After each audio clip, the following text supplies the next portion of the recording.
आपको ये बताएंगे कि सिर्फ एक तस्वीर ने कैसे एक देश की अर्थव्यवस्था गिरा दी। एक तस्वीर ने कैसे इतना हड़कंप मचा दिया कि एक देश घुटनों के बल आ गया। प्रधानमंत्री नरेंद्र मोदी की एक तस्वीर ने कैसे मालदीव्स को सरेंडर करने के लिए मजबूर कर दिया, ये हम आपको बताएंगे। प्रधानमंत्री नरेंद्र मोदी आज से विदेशी दौरे पर रवाना हो गए हैं। पहले वो इंग्लैंड जाएंगे और फिर 25-26 जुलाई की उनकी मालदीव्स की यात्रा है। इंग्लैंड दौरे पर भी महत्वपूर्ण निर्णय होने वाले हैं, ये भी हम आपको बताएंगे। लेकिन प्रधानमंत्री मोदी का मालदीव्स का दौरा बहुत बड़ा है, महत्वपूर्ण है।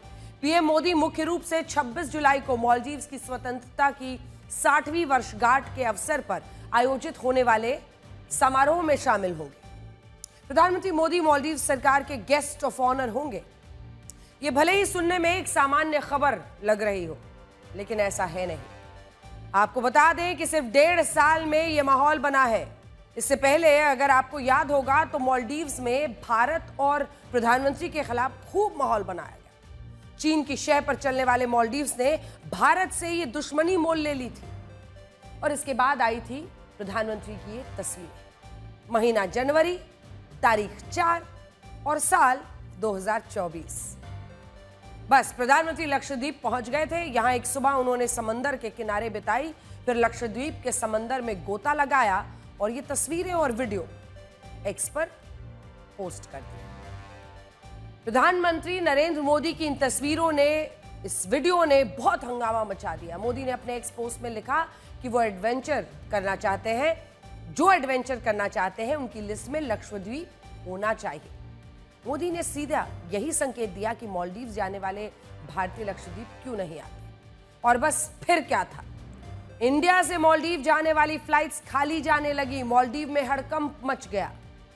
बावजूद इसके लंबे समय तक एक तरह से एक ऐसा रिश्ता बन गया जिसमें उधर एक से एक बयान आ रहे थे। 2022 में मालदीव जाने वाले कुल पर्यटकों में से लगभग 14.5%, सोचिए आप, 14.40% भारतीय थे। सबसे ज्यादा 2,41,244 पर्यटक भारत से मालदीव्स गए।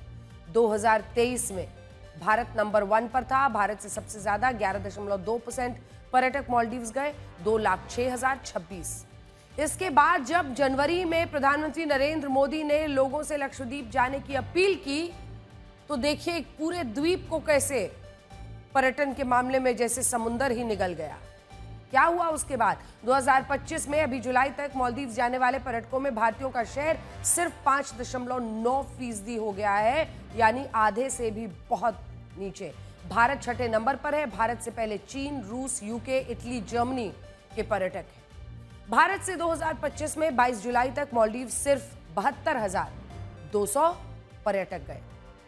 अब आप समझ सकते हैं कि प्रधानमंत्री मोदी की एक अपील ने कितना असर डाला और फिर देखिए भारतीयों ने क्या कर डाला।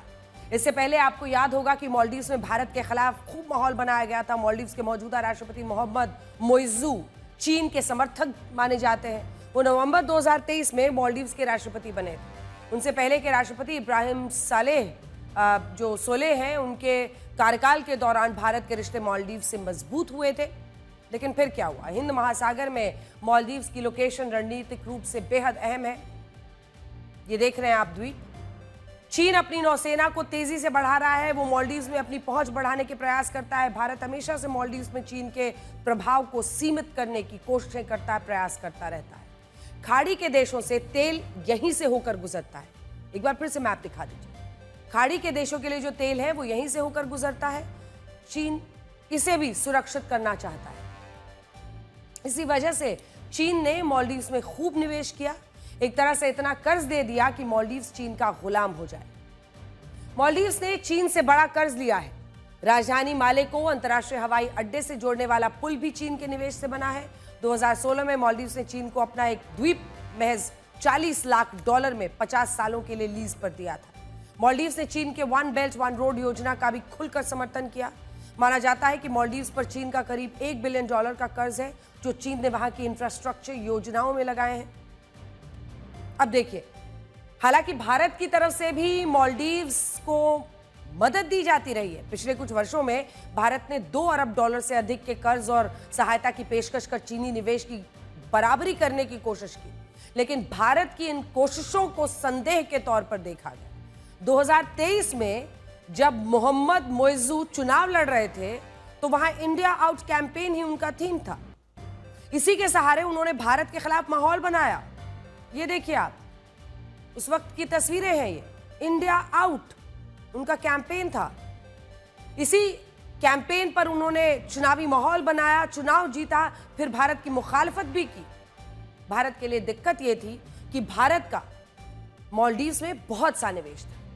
चीन हिंद महासागर में अपनी मौजूदगी बढ़ाने के लिए मालदीव्स पर नजर रख रहा था, क्योंकि अगर वो मालदीव्स में अपनी नौसैनिक मौजूदगी बना पाता है तो पाकिस्तान के ग्वादर के बाद हिंद महासागर में उसके पास ये दूसरा अड्डा होगा। उसकी यही कोशिश थी जिसे भारत ने धीरे धीरे करके विफल कर दिया। लेकिन भारत ने ये कैसे किया, ये जानना बहुत जरूरी है। अचानक से हुआ नहीं है, इसमें वक्त लगा, लेकिन ऐसा हो गया कि मालदीव्स ने चीन का जो इन्फ्लुएंस है वो खत्म हुआ और भारत का प्रभाव शुरू हुआ। इन जनवरी 2024 में मालदीव्स के राष्ट्रपति मोहम्मद मोइज़ू के मंत्रियों ने मोदी के खिलाफ पोस्ट करने शुरू कर दिए, जिसके बाद दोनों के देशों, जो दोनों ही देश हैं, उनके बीच के डिप्लोमेटिक रिश्ते जो हैं उनमें एक दरार आ गई, एक टेंशन बढ़ गई। यह आपत्तिजनक पोस्ट थी, लेकिन भारत ने सब्र से काम लिया। 2024 में मोदी जब तीसरी बार भारत के प्रधानमंत्री बने तो शपथ ग्रहण में मालदीव्स के राष्ट्रपति यही मोहम्मद मोइज़ू को भी बुलाया गया। इंडिया आउट का कैंपेन चलाया था। कोशिश यही थी कि भारत मालदीव्स के रिश्तों की कड़वाहट को कम किया जाए। स्ट्रेटेजिक रूप से मालदीव्स हमारे काम का है। अब देखिए, तब जाकर यह पता चला था कि जब शपथ ग्रहण समारोह के लिए विदेशी मेहमानों को आमंत्रित करने पर विचार हुआ तो प्रधानमंत्री मोदी ने ही मालदीव्स के राष्ट्रपति को बुलाए जाने पर तुरंत मुहर लगाई। तब मोदी ने एक बड़े देश के बड़प्पन का हवाला देकर मोइज़ू को बुलाया। राष्ट्रपति की तरफ से दिए गए रात्रिभोज में उन्हें अपने ठीक पास की कुर्सी पर बिठाया। इसी के बाद दोनों देशों के रिश्तों पर जमी बर्फ पिघली है। वापस माले जाकर मोइज़ू को भी यह समझ में आया होगा कि भारत का विरोध उन्होंने गलत ही किया और अपनी गलती का उन्हें एहसास हुआ। भारत के साथ अब मालदीव्स के रिश्ते मजबूत हो रहे हैं। अब मालदीव्स ने मोदी को मुख्य अतिथि बनाकर मालदीव्स बुलाया है, और वो भी अपने स्वतंत्रता दिवस पर, 60वें स्वतंत्रता दिवस पर। प्रधानमंत्री नरेंद्र मोदी की यह तीसरी मालदीव्स यात्रा है। राष्ट्रपति मोइज़ू के कार्यकाल में किसी राष्ट्राध्यक्ष की पहली यात्रा है। प्रधानमंत्री मोदी मालदीव्स के 60वें स्वतंत्रता दिवस समारोह में मुख्य अतिथि होंगे। इस वर्ष भारत और मालदीव्स के बीच राजनयिक संबंधों की स्थापना की 60वीं वर्षगांठ भी है। पीएम मोदी ने इस दौरे से पहले कहा है कि मैं राष्ट्रपति मोइज़ू और मालदीव के अन्य नेताओं के साथ बैठकों के लिए उत्सुक हूं, ताकि अक्टूबर 2024 में अपनाए गए व्यापक आर्थिक और समुद्री सुरक्षा साझेदारी के दृष्टिकोण को आगे बढ़ाया जा सके। ये यात्रा भारत की पड़ोसी पहले नीति और विजन महासागर के तहत हिंद महासागर क्षेत्र में शांति, समृद्धि, स्थिरता के लिए सहयोग को मजबूत करेगी। कोविड के बाद मालदीव्स बर्बाद होने की कगार पर आ गया था। अगर भारत ने मदद ना की होती तो मालदीव्स की इकोनॉमी बर्बाद हो जाती, और ये बात खुद मालदीव्स के पूर्व राष्ट्रपति मोहम्मद नशीद ने कही है। एक इंटरव्यू में मालदीव्स के पूर्व राष्ट्रपति मोहम्मद नशीद ने कहा है कि उनके देश की आर्थिक स्थिति इतनी खराब हो गई थी कि अगर भारत ने समय पर मदद ना की होती तो मालदीव डिफॉल्ट कर जाता। 2022-23 में पर्यटन ठप होने से मालदीव्स गहरे आर्थिक संकट में चला गया था। उस पर विदेशी कर्ज बढ़ गया था, डॉलर की भारी कमी हो गई थी।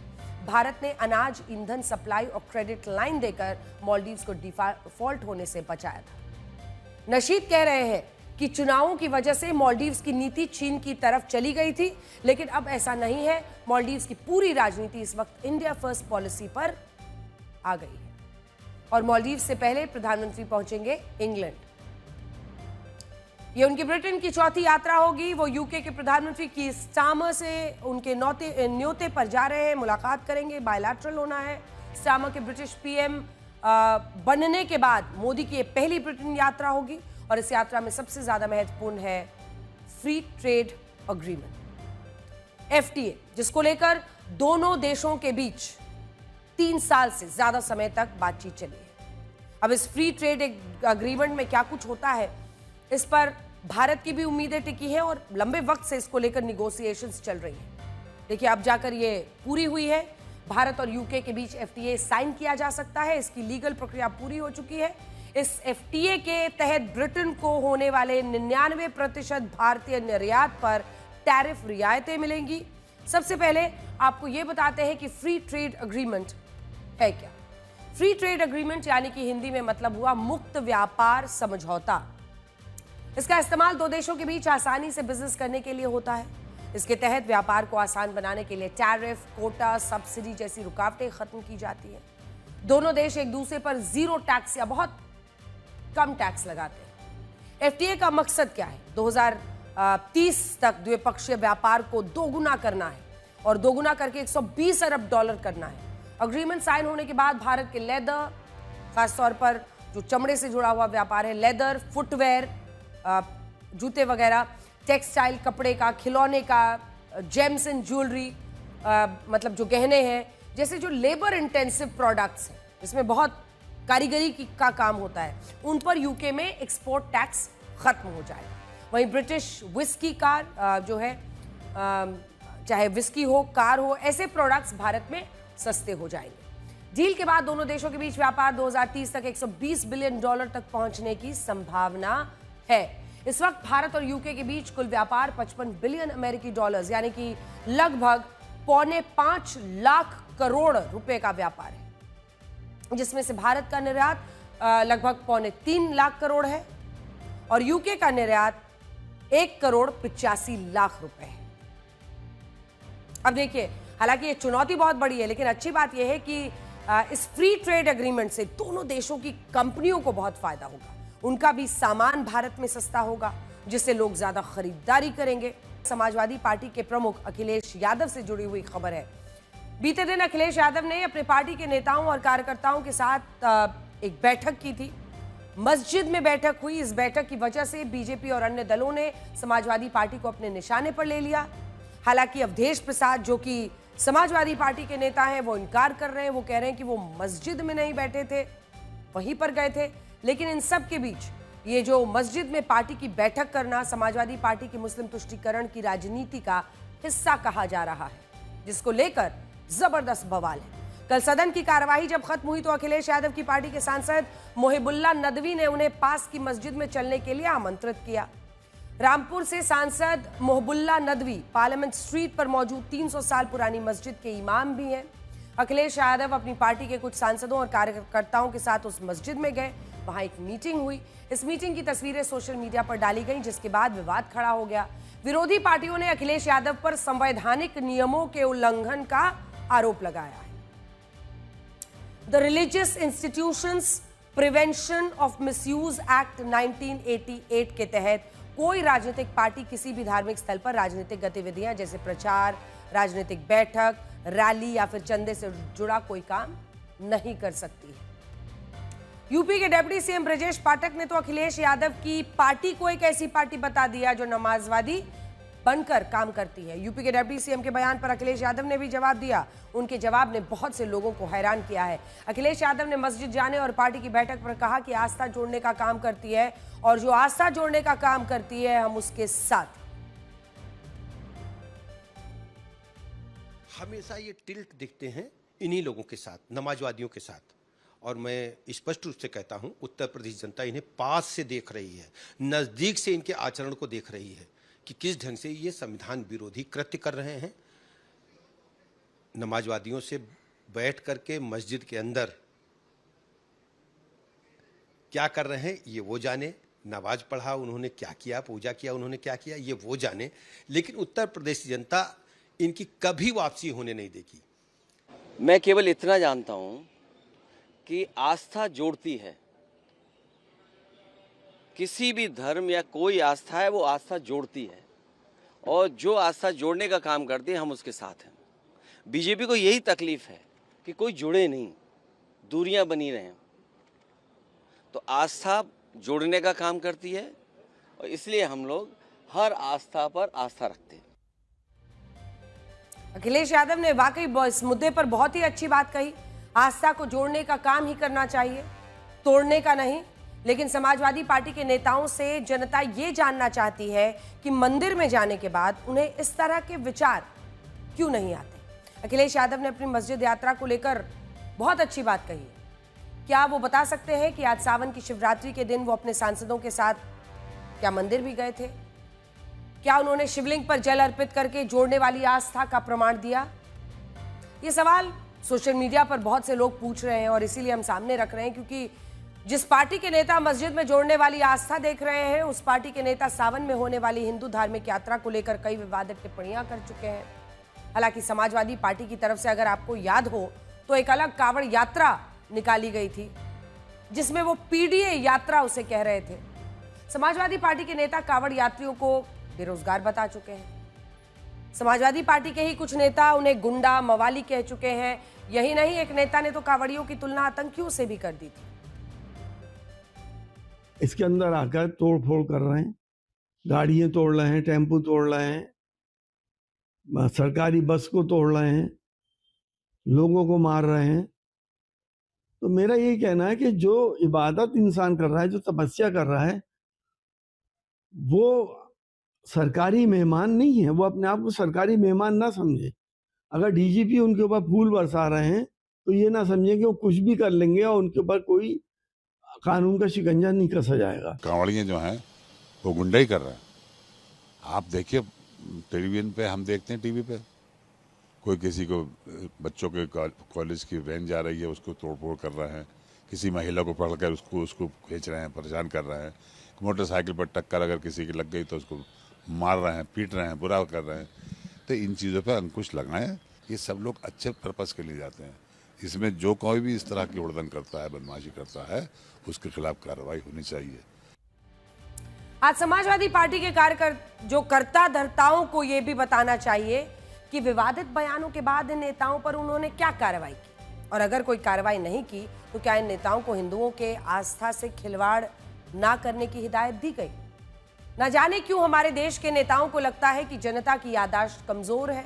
सच यह है कि जनता कुछ नहीं भूलती। सोशल मीडिया पर लोगों ने अखिलेश यादव को कुछ घटनाएं और उनके कुछ बयान याद दिलाए हैं। लोगों को याद है कि 22 जनवरी 2024 को राम जन्मभूमि मंदिर में प्राण प्रतिष्ठा कार्यक्रम आयोजित किया गया था। तब अखिलेश यादव और समाजवादी पार्टी ने इससे दूरी बना ली थी। क्या श्री राम मंदिर का यह धार्मिक कार्यक्रम जोड़ने वाली आस्था का कार्यक्रम नहीं था? मस्जिद में पार्टी की बैठक को आस्था से जोड़कर दूरियां मिटाने वाला कदम बताया है। लेकिन इसी समाजवादी पार्टी ने महाकुंभ में योगी कैबिनेट की बैठक पर ऐतराज जताया था। उन्होंने इस कैबिनेट पर कहा था कि महाकुंभ जैसे धार्मिक आयोजनों में राजनीति नहीं होनी चाहिए। सुनिए। कुंभ और प्रयागराज वो स्थान नहीं है जहां पर राजनीति और राजनीतिक कार्यक्रम और फैसले लिए जाएं। कैबिनेट की बैठक हो रही है। कैबिनेट ही पॉलिटिकल है कल जो जॉइंट पार्लियामेंट्री और कुंभ के स्थान पर कैबिनेट करना ये पॉलिटिकल है और पॉलिटिकल संदेश देना चाहते हैं हम लोग ये जरूर जानना चाहते होंगे कि इस्लामिक धार्मिक स्थल मस्जिद में पार्टी के नेताओं की बैठक अगर जोड़ने वाली आस्था है तो महाकुंभ में योगी कैबिनेट की बैठक तोड़ने वाली आस्था कैसे बन जाती है? हमारे राष्ट्रीय अध्यक्ष माननीय अखिलेश जी गए थे और उनके साथ 2-4 सांसद, जिसमें हम भी थे, तो उसमें कोई ना कोई प्रकरण था, न कोई मत था, न कोई राजनीतिकरण। और अगर हमारे नेता अपने सांसद से मिलने गए या उनके यहाँ एक कप चाय पीने गए या शिष्टाचार बस गए तो भाजपा के पेट में दर्द क्यों हो रहा है? श्री अखिलेश यादव जी अपने को दिखाना चाहते हैं कि मौलाना अखिलेश यादव हैं। तुष्टीकरण की राजनीति की पराकाष्ठा करने वाली ये समाजवादी पार्टी है और उसी का ये चरित्र है कि मस्जिद के अंदर सांसदों के साथ बैठ करके और एक यह संदेश देना कि वह मुसलमानों के बहुत बड़े मसीहा हैं। तो मैं यह मानता हूं कि यह उनका एक तरह से गैर जिम्मेदाराना ये कृत्य है। समाजवादी पार्टी का कार्यालय अघोषित कार्यालय बना लिए हैं और उनको जो मस्जिद के आदाब हैं, जो इबादत गाह के कोड ऑफ कंडक्ट हैं, वो भी याद नहीं रहा। किस प्रकार से वहाँ पर श्रीमती डिम्पल यादव जी ब्लाउज में बैठी हुई हैं, उनका पीठ दिख रहा है, उनका पेट दिख रहा है, उनके सर पर दुपट्टा नहीं है और किस प्रकार से वहाँ लोग हंसी मजाक कर रहे हैं। ये बिल्कुल इस्लाम के भावनाओं को आहत करने वाला है। इमाम साहब की अध्यक्षता में अखिलेश यादव जी समाजवादी पार्टी के नेता और उनके साथ दिग्गज नेता जो एक सर्किल बनाकर, दायरा बनाकर बैठकर दुनियावी बातें कर रहे थे और सियासी बातें कर रहे थे, उसके ऊपर हमें जो आपत्ति है वो तो है, लेकिन मस्जिद अल्लाह का घर है, इसके अंदर सियासी बातों का होना और इस तरह की मीटिंग होना, तो जब इन्होंने शुरुआत करी है तो हमने भी उनसे इजाज़त मांगी है और कहा है, बल्कि इजाज़त क्या कहूँगा, हमने अपने अधिकार के तौर पर उनसे कहा है कि जब आप लोग कर सकते हैं तो मस्जिद में हम लोग भी मीटिंग करने आएंगे। ये अल्लाह का घर है, ये किसी मुल्ला का घर नहीं है, ये अल्लाह का घर है और ये कोई समाजवादी पार्टी का दफ्तर भी नहीं है। मुझे लगता है कि इसका सम्मान करना चाहिए, क्योंकि हम आस्था का सम्मान करते हैं, सभी की आस्था का सम्मान करते हैं हम। लेकिन इस तरह से बात को कह देना कि हमारे ऊपर आरोप लगाए जा रहे हैं या हमारे ऊपर सवाल उठाए जा रहे हैं, तो सवाल उठाने की बात तो आपने पैदा की है ना, कि वहाँ पर रणनीति आप बनाएंगे अगर समाजवादी पार्टी की बैठकर या राजनीतिक रणनीति बनेगी, तो ये इसके लिए मस्जिद नहीं होती है। मस्जिद इबादत के लिए होती है, वहाँ पर बैठकर पंचायत करने के लिए नहीं होती है कि आप अपनी राजनीतिक पंचायत करें वहाँ पर बैठकर, चाहे वो कोई भी सांसद हो, किसी पार्टी के सांसद हो, इसकी इजाजत तो नहीं मिलती ना। जगदीप धनखड़ का उपराष्ट्रपति पद से अचानक हुआ इस्तीफा पूरे देश की सियासत को मथ रहा है। ऐसा क्या हुआ कि संसद सत्र के पहले दिन की कार्रवाई में पूरी तरह एक्टिव रहने वाले धनखड़ ने रात 9:30 बजे अपने इस्तीफे का ऐलान कर दिया। संसद के भीतर और बाहर विपक्ष को धनखड़ के इस्तीफे में दाल में काला नजर आ रहा है। लेकिन मैं अब आपको धनखड़ के इस्तीफे के पहले कौन से सियासी घटनाक्रम हुए उसकी एक इनसाइड स्टोरी बताने वाली हूं। संसद के सत्र में जस्टिस यशवंत वर्मा के खिलाफ महाभियोग प्रस्ताव आने की तैयारी थी, ये बात सबको पता है।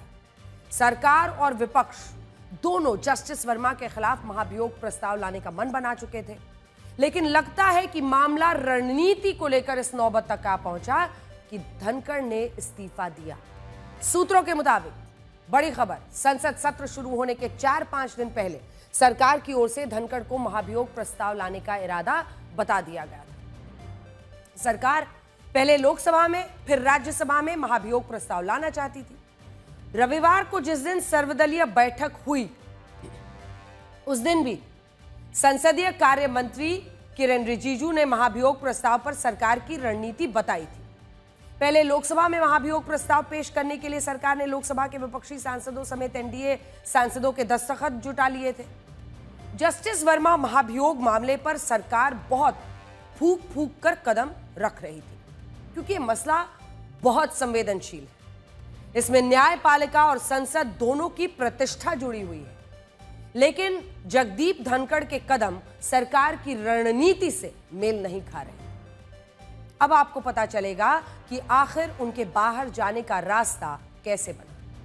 एक तरफ सरकार जस्टिस वर्मा मामले पर संसद की साझा सहमति का संदेश देना चाहती थी कि दोनों सदनों में सहमति है, तो उधर सूत्रों के मुताबिक रविवार और सोमवार को विपक्ष के नेताओं से धनखड़ की मुलाकात हुई।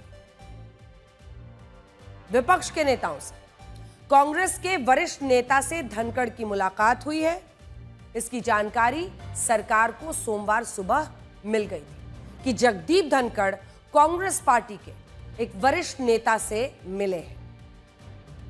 हम अभी नाम नहीं बता रहे। इस बीच सदन में कार्यवाही के दौरान धनखड़ ने स्पष्ट संकेत दे दिया कि वो महाभियोग पर विपक्ष का वो प्रस्ताव सदन में रखने वाले थे जिसे विपक्ष ने उन्हें सौंपा था। कई दस्तखत वाले विपक्ष के जो ज्ञापन था वो उन्होंने सौंप दिया था धनखड़ साहब को, क्योंकि कांग्रेस के वरिष्ठ नेता मिले थे। सोमवार शाम लगभग 4:30 बजे होने वाली बिजनेस एडवाइजरी कमेटी की अहम बैठक से ऐन पहले मना करने के बावजूद अभी तक की मिली जानकारी के मुताबिक राज्यसभा में जगदीप धनखड़ ने इसकी घोषणा कर दी। अब सोचिए कि राज्यसभा में जगदीप धनखड़ का इस तरह महाभियोग प्रस्ताव की चर्चा करना सरकार के लिए किस तरह की स्थिति ले आया होगा। धनखड़ ने राज्यसभा में महाभियोग प्रस्ताव का जिक्र किया। उसके पहले सरकार की ओर से धनखड़ से तालमेल बिठाने की कोशिशें भी हुई थी। सरकार ने जगदीप धनखड़, पूर्व उपराष्ट्रपति जगदीप धनखड़ से 3 बार संपर्क किया। ये देखिए, पहली बार जेपी नड्डा और किरेन रिजिजू उनसे मिले। बताया गया कि सरकार की मंशा क्या है। लोकसभा राज्यसभा में एक साथ करना है, हड़बड़ी नहीं करनी है। दूसरी बात, रिजिजू और अर्जुन राम मेघवाल यानी संसदीय कार्य मंत्री और कानून मंत्री। तीसरी बार अकेले मेघवाल की मुलाकात जगदीप धनखड़ से हुई। इन मुलाकातों में जगदीप धनखड़ को संदेश दिया गया कि महाभियोग प्रस्ताव इंपीचमेंट प्रोसेस पर सत्ता पक्ष के सांसदों के हस्ताक्षर शामिल होने का इंतजार करें। आप समझ रहे हैं, कांग्रेस पार्टी के एक वरिष्ठ नेता ने सुबह सुबह विपक्षी सांसदों की पूरी लिस्ट तो हस्ताक्षर वाली इनको सौंप दी थी और ये जल्दबाजी में थे। ऐसे में उनको तीनों ही बैठकों में ये बताया गया कि आप सत्ता पक्ष के भी सांसदों के हस्ताक्षर का इंतजार करें, लेकिन जगदीप धनखड़ की ओर से सरकार को कोई भरोसा नहीं दिया गया। उन्होंने रुकने से इनकार कर दिया। महाभियोग प्रस्ताव पर धनखड़ सरकार के संदेश को अनसुना कर रहे थे, लेकिन विपक्ष के साथ उनकी तालमेल जोरदार थी। सोमवार दोपहर को उनकी कांग्रेस के वरिष्ठ नेता से मुलाकात हुई। विपक्ष के साथ उनकी जस्टिस शेखर यादव महाभियोग मामला उठाने की भी बात हुई थी, जबकि उस मामले में सांसदों के हस्ताक्षरों की पुष्टि हुई भी नहीं थी। अब देखिए, इन सारे घटनाक्रमों के बाद जब मामला बिगड़ गया, तब धनखड़ ने शाम को इस्तीफा देने का दांव चला। सोमवार को सदन की कार्यवाही के बाद बिना पूर्व सूचना के वो राष्ट्रपति भवन पहुंचे थे, जहां 25 मिनट उन्होंने इंतजार किया और फिर राष्ट्रपति द्रौपदी मुर्मू से मिलकर अपना इस्तीफा सौंप दिया। ऐसी खबरें भी आई थी कि राष्ट्रपति भवन में भी बहुत हलचल हो गई थी, क्योंकि अचानक पता चला कि उपराष्ट्रपति पहुंच गए। सूत्र बता रहे हैं कि इस्तीफा देने की अगली सुबह तक जगदीप धनखड़ को उम्मीद थी कि सरकार उनसे संपर्क करेगी और मनाने की कोशिश करेगी, लेकिन ऐसा हुआ नहीं। सूत्र बता रहे हैं कि सोमवार को विपक्षी प्रस्ताव स्वीकार करने के बाद प्रधानमंत्री की वरिष्ठ मंत्रियों के साथ एक अहम बैठक हुई थी, जिसमें प्रधानमंत्री ने धनखड़ के व्यवहार पर दुख जताया था। इस बीच धनखड़ के इस्तीफे के पीछे देखिए जो चर्चाएं हो रही हैं, आप देख ही रहे होंगे लगातार, तो उनके इस्तीफे के पीछे की वजहों को समझने की कोशिश कर रहा विपक्ष साफ कह रहा है कि इस्तीफा सिर्फ स्वास्थ्य कारणों से नहीं हुआ। अब दिलचस्प बात यह है कि पहले इनकी रीढ़ की हड्डी ढूंढते थे, इनकी नकल करते थे, जगदीप धनखड़ का मजाक उड़ाते थे, रोज उनके साथ लड़ाइयां करते थे, लेकिन अब जगदीप धनखड़ के लिए वो आंसू बहा रहे। सरकार जवाब देना चाहिए, वो क्यों रिजाइन करे, कारण क्या है, इसके पीछे क्या राज है। हमको तो ऐसा दिख रहा है कि दाल में कुछ काला है। वो हमेशा तो आरएसएस और बीजेपी को इतना डिफेंड करते थे, शायद ही वो खुद आरएसएस और बीजेपी के लोग नहीं करते थे। इतना उनका यानी निष्ठा, लॉयल्टी उनके साथ थी। तो ऐसे वक्त में उन्होंने जो राजीनामा दिया है, इसके पीछे क्या है, कौन है और इसका कारण क्या है, देश को बताना चाहिए। जगदीप धनखड़ का इस्तीफा अचानक हुआ, स्वास्थ्य कारणों का हवाला देकर हुआ। आपने देखा ही, विपक्ष की तरफ से बार बार पूछा जा रहा है, लेकिन मैं आपको बताना चाहती हूं कि इस्तीफा देने के 2 महीने पहले जगदीप धनखड़ बेहद एक्टिव थे। उन्होंने बीते 2 महीनों में 53 कार्यक्रमों में हिस्सा लिया था। आप अपनी स्क्रीन पर इस कैलेंडर को देखें कि कैसे उन्होंने पूरे देश में सरकारी कार्यक्रमों में हिस्सा लिया था। इसीलिए विपक्ष धनखड़ को लेकर सरकार पर निशाना साधने में पीछे नहीं। उपराष्ट्रपति के इस्तीफे के बाद बीजेपी के लोग मांग करें कि नीतीश कुमार को उपराष्ट्रपति बनाना चाहिए। मुझे नहीं पता कि बीजेपी किसकी मांग कर रही है, कौन उपराष्ट्रपति बन रहा है, लेकिन बीजेपी के लोगों को इसकी मांग करनी चाहिए कि फेयरवेल पार्टी तो हो। धनखड़ के इस्तीफे को लेकर विपक्ष को सरकार पर निशाना साधने का मौका मिला हुआ है। ये वही विपक्ष है जो धनखड़ पर निशाना साधता रहा है। पिछले साल हमने आपको दिखाया था, दिसंबर में धनखड़ के खिलाफ विपक्ष के कल्याण बैनर्जी ने मिमिक्री की थी। राहुल गांधी उनकी तस्वीरें बना रहे थे, वीडियो बनाया जा रहा था, रीढ़ की हड्डी ढूंढी जा रही थी। इसके बाद धनखड़ ने संसद में इसे लेकर नाराजगी तक जाहिर की थी। हालांकि सूत्रों से पता चला है कि धनखड़ से सरकार का टकराव पहली बार नहीं हुआ है। 2-3 गंभीर बातें हैं जो जानकर आप भी हैरान रह जाएंगे, क्योंकि हाल ही में अमेरिकी उपराष्ट्रपति जेडी वैंस का भारत दौरा हुआ था। आपको याद होगा, वो दौरा बेहद अहम था। इसे भारत अमेरिका संबंधों के लिए अहम माना जा रहा था। लेकिन जब उनका दौरा हुआ तो धनखड़ वैंस को अपना काउंटर पार्ट बताकर बैठक करना चाहते थे। लेकिन सरकार की ओर से उन्हें स्पष्ट किया गया कि जेडी वैंस प्रधानमंत्री का संदेश ला रहे हैं, इसीलिए धनखड़ के साथ बैठक नहीं रखी जा सकती। मंत्रियों के दफ्तर में राष्ट्रपति और पीएम के साथ खुद अपनी तस्वीर लगाने के लिए भी उन्होंने सरकार को संदेश दिया था। इसके अलावा धनखड़ के काफिले की गाड़ियां उनको लेकर भी टकराव की वजह बनी थी। उन्होंने अपने काफिले की भी सभी गाड़ियों को मर्सिडीज गाड़ियां करने का दबाव डाला था और ऐसी खबरें भी थी कि वो कैवलकेड में चाहते थे कि सिर्फ काली रंग की गाड़ियां ही शामिल हो, जबकि उन्हें बताया गया कि जो पायलट कार है वो तो सफेद ही रही। इस बीच जब धनखड़ का इस्तीफा हो चुका है, तब जहां विपक्ष की ओर से सरकार को घेरा जा रहा है, तो वहीं तेलंगाना के मुख्यमंत्री रेवंत रेड्डी ने अगले उपराष्ट्रपति के लिए तेलंगाना कार्ड खेल दिया है। सुनिए। जो धनखड़ जी का रिजिग्नेशन अब किस लिए किया मुझे पता नहीं, वो अनफॉर्चुनेट। दूसरी बात, vice president of India Telangana को देना है, क्योंकि पिछले बार हमारा वेंकैया नायडू था, राष्ट्रपति बनाने के लिए चर्चा हुए, उनका अन्याय किए, वापस भेज दिए दिल्ली से, घर खाली करवा देके तेलुगु भाषा बोलने वाले को आप घर वापसी कर दिए। साउथ और खासकर तेलंगाना में जितने भी ओबीसी है सबका गल्ला काट दिए एनडीए ने। सो साउथ माफ करने के लिए दत्तात्रेय जी को वाइस प्रेसिडेंट बनाया तो ठीक रहता है। इस बीच पूर्व उपराष्ट्रपति जगदीप धनखड़ ने इस्तीफा देने के तुरंत बाद ही उपराष्ट्रपति भवन खाली करने की तैयारियां शुरू कर दी है। सूत्रों के मुताबिक उन्होंने उसी दिन से अपना सामान पैक करना शुरू कर दिया था।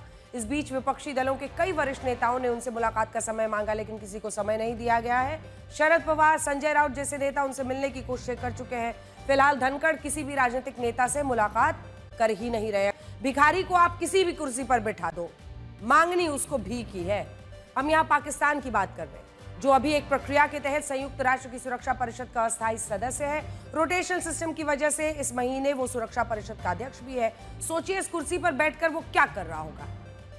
पाकिस्तान वही कर रहा है जो उसकी आदत है। फिर चाहे उसे किसी भी कुर्सी पर बिठा दो, या तो वो भीख मांगेगा या फिर कश्मीर पर नकली आंसू बहाएगा।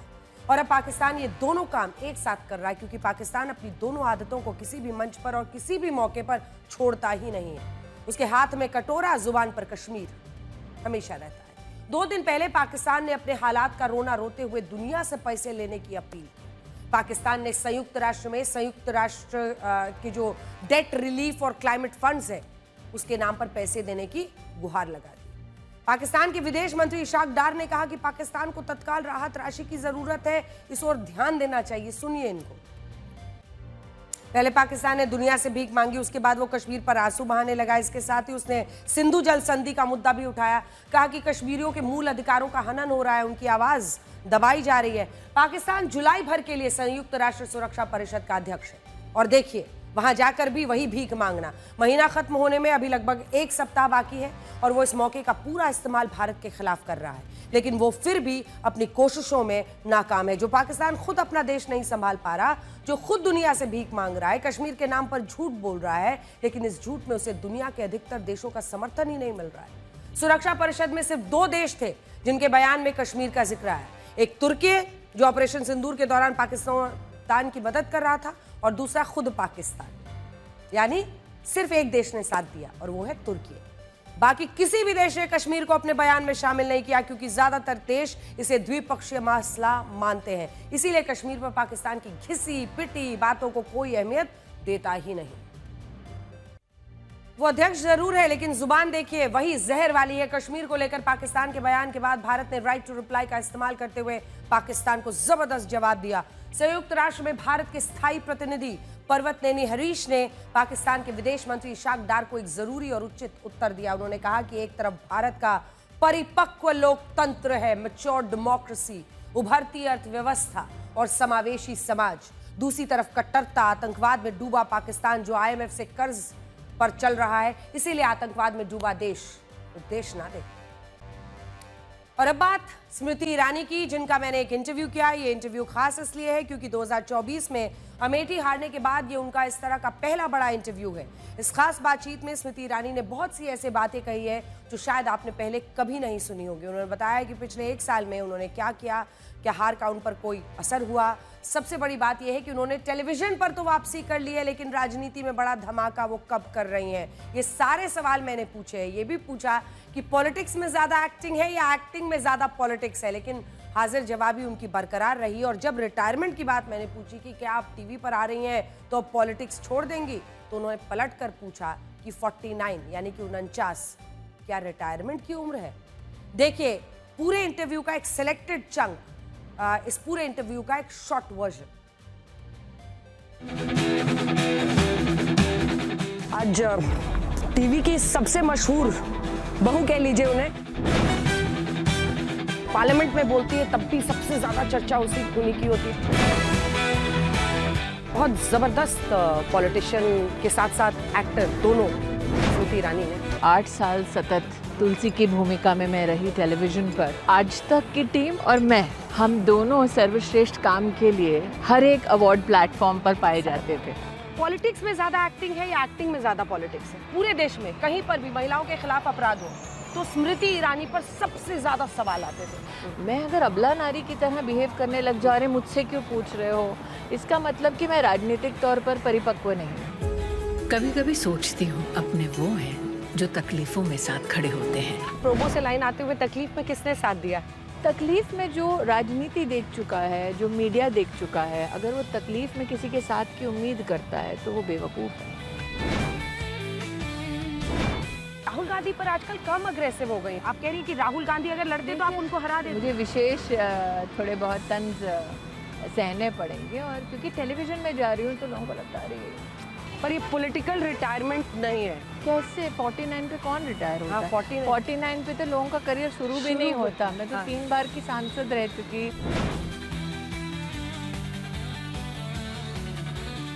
पिताजी कांग्रेस से थे, हैं आज भी। पिताजी कांग्रेस से थे? पिताजी कांग्रेस महासंघी। आप जब एकता कपूर के सामने आप गई हुई थी, अब एक ज्योतिष बैठे थे और उन्होंने बोला इसको रोको, इसी को काम दो। इसको चेहरा पढ़ते हैं शायद, तो उन्होंने कहा कि ये लड़की जीवन में बहुत आगे जाएगी। ऑपरेशन सिंदूर हुआ, 1 या 2 लोग नाम छोड़ दे तो किसी ने भी खुलकर सेना का साथ नहीं दिया। पाकिस्तान के खिलाफ एक एक्टर ने नहीं बोला फिल्म इंडस्ट्री से। जो देश के साथ नहीं है और उसका देश का साथ ना देना आपको खलता है तो ना देखिए। पहला सवाल स्मृति ईरानी जी जिससे शुरुआत करना चाहती हूँ, वो सवाल ये है कि एक वक्त पर सास भी कभी बहू थी। मैं नहीं स्मृति ईरानी नहीं को कुछ नहीं हो सकता, स्मृति ईरानी को कुछ नहीं होना चाहिए, स्मृति ईरानी को वापस लाओ। और अब 2014 में सब कुछ छोड़ने के बाद 2025 में आप कह रही हैं कि मैं नेता तो हूँ, यहाँ मेरी ठनक रहेगी, लेकिन फिर टीवी में घर के घुसने का टाइम आ गया है। वजह क्या है? कई बार ये भी है कि एक शिखर पर पहुंचने के बाद नए शिखरों की तलाश होती है। 2000 से 2008 2000 से 2008 टेलीविज़न को एक नए स्वरूप में हमारी टीम ने परिभाषित किया था। रात 10:30 बजे कोई भी टेलीविज़न उस ज़माने में नहीं देखता था।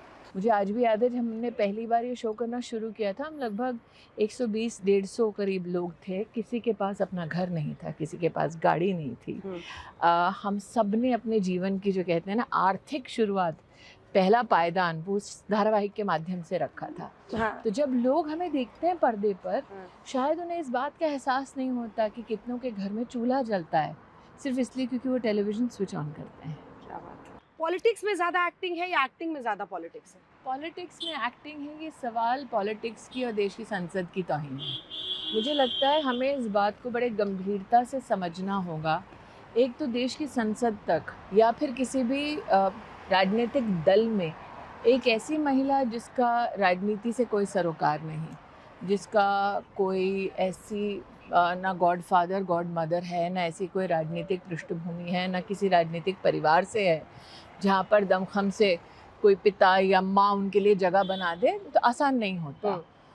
और मेरा ये मानना है कि जब आप राजनीति में एक्टिंग है कि नहीं ये सवाल करते हैं तो कहीं ना कहीं उस संघर्ष को डाइल्यूट कर देते हैं, उस सेवा को डाइल्यूट कर देते हैं।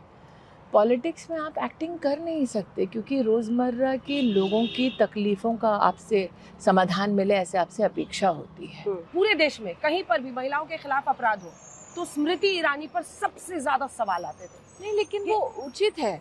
मुझे ऐसा लगता है कि जब मुझ जैसा व्यक्ति जो हर मुद्दे पे एक राय रखता है, जो हर मुद्दे पे बोलता है, उससे पूछने में कोई किसी प्रकार की हानि नहीं है। या आप अगर किसी राजनीतिक मंशा से विशेष रूप से मुझे टारगेट करते हैं तो वो राजनीति का एक नियम है, वो राजनीति का एक स्वभाव है।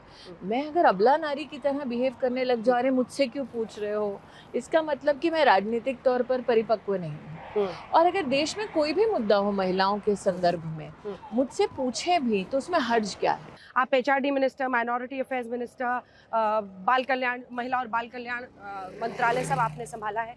NCERT की किताबों को लेकर बहुत चर्चा है। आपके वक्त भी कई विवाद हुए थे, लेकिन मुगलों में अकबर को क्रूर शासक बताना विपक्ष को लग रहा है कि ये मुस्लिमों के खिलाफ बीजेपी सरकार का एजेंडा है। जो करिकुलम बनाते हैं NCERT का आपने इसमें उल्लेख किया, उनके पास पॉलिसी बनने के बाद ये उनके तत्वाधान में है कि वो लोग एक्सपर्ट्स को लेके करिकुलम बनाए। अकबर का क्या इतिहास रहा, वो आप अगर खंडों में सिर्फ उस विषय को प्रेषित करना चाहें जिसमें वाहवाही हो और कुछ कड़वी सच्चाइयाँ ना उसमें सम्मिलित की जाएं, तो ये इतिहास की तौहीन होगी। आप चाहते हैं कि हमारे देश में बच्चे हों या युवा पीढ़ी हो, वो इतिहास का हर पहलू जाने और उसके बाद किसी निष्कर्ष पर पहुँचे। Curriculum can not be devoid of historical facts. You cannot in some way embellish curriculum for your own political taste. Bihar में जो इलेक्टोरल रोल रिवीजन हो रहा है, इसमें दो आरोप लग रहे हैं। एक आरोप ये लग रहा है कि चुनाव आयोग बीजेपी सरकार का राइट हैंड बन गया। ये चुनाव आयोग की तौहीन है। मुझे ऐसा लगता है कि अगर SIR में आप हिंदुओं को सम्मिलित नहीं करते तो आपके ऊपर पक्षपात का आरोप लग सकता है। SIR में अगर आप संवैधानिक मर्यादाओं को ताक पर रखते तो आप पे आरोप मढ़ना जायज़ था, लेकिन यहाँ पर आप आरोप किसी राजनीतिक दल पर नहीं कर रहे हैं। इनका अटैक कंसिस्टेंटली चुनाव आयोग पर रहा है, जो अपने आप में कॉन्स्टिट्यूशनल अथॉरिटी भी है और जिसमें इतनी कॉन्स्टिट्यूशनल क्षमता है कि वो अपना पक्ष सुप्रीम कोर्ट के सम्मुख या देश के सम्मुख रख सके। इस पर सुप्रीम कोर्ट अपनी टिप्पणी दे चुकी है, तो सुप्रीम कोर्ट की टिप्पणी पर टिप्पणी करना कहाँ तक उचित है? वो तो एविडेंस के आधार पर करते हैं। आप सुप्रीम कोर्ट पे तोहमत लगाएं, चुनाव आयोग पर तोहमत लगाएं, ये कहाँ तक वाजिब है? पर अवैध घुसपैठ के मुद्दे पर वो कह रहे हैं कि आप मुस्लिम्स को देश में टारगेट कर रहे हैं। आप अगर रोहिंग्या बांग्लादेशी हैं देश में तो आप खोजिए, उनको निकालिए, लेकिन ये काम चुनाव आयोग का तो है नहीं। अवैध घुसपैठी के किसी भी धर्म से विशेष उल्लेख तो सरकार नहीं करती। सरकार कहती है अवैध घुसपैठी। अब आप बताइए कहाँ तक उचित है कि आप जो खालिस हिंदुस्तानी हैं उसका पक्ष नहीं ले रहे, आप घुसपैठी से अपनी संवेदनशीलता व्यक्त कर रहे हैं। बहुत दिनों से ये चल रहा है और मतलब शिवसेना का एक वक्त पर बहुत राज ठाकरे बहुत अग्रेसिवली इस विषय को उठाते हैं। ये भाषा का जो विवाद है इस देश में, हिंदी बनाम मराठी, हिंदी बनाम दक्षिण की जो तमाम भाषाएं हैं, अब इनका कहना है कि बीजेपी एक साजिश रच रही है, हिंदी को हर जगह एनफोर्स करना चाहती है। मेरा परिवार भिन्न भिन्न प्रदेशों से है, लेकिन मैं हिंदी में वार्ता कर रही हूँ। क्या ये हमारी मजबूरी है? पर मराठी तो ऐसा मानते हैं कि आपको महाराष्ट्र में रहना है, मुंबई में रहना है, तो हम 16,000 अलग अलग डायलेक्ट्स में बात करते हैं। आपको शायद झारखंड की वो डायलॉग ना आती हो जो दुमका में इस्तेमाल होती है, आपको शायद सीमांचल की डायलेक्ट ना आती हो, आपको शायद भोजपुरी ना आती हो, आपको बांग्ला नहीं आती हो, तो क्या आप का स्तर एज अ सिटीज़न कम हो जाता है? क्या आपके अधिकार कम हो जाते हैं?